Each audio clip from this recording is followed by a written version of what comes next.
This is a real world review of gas mileage. There you go. We did 147 miles today.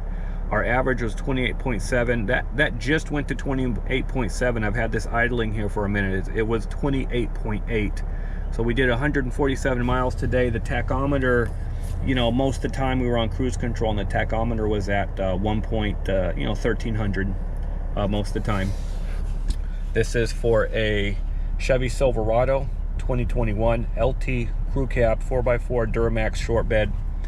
The tank is 24 gallons. We kept it in two-wheel drive. 90% of those miles were highway.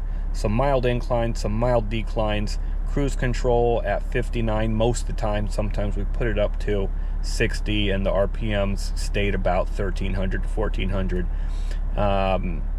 And that gave us, you know, if you take that 28.8 and multiply it by 24, that gives you 691 miles per tank. I'll take it. But keep in mind, that is on the highway.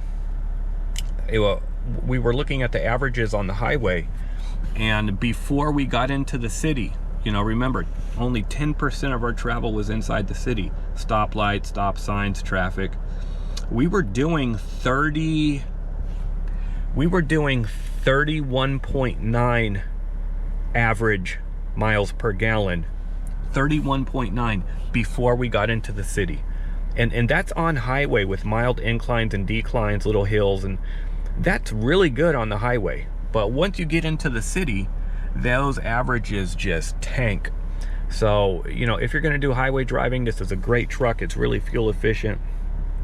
City driving, those averages really go down. But even still, city driving, those are still really high averages for a 4x4.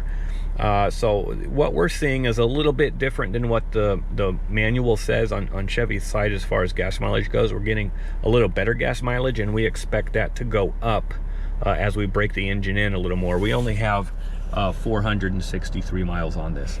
So I hope you found this real world information helpful, and talk to you next time.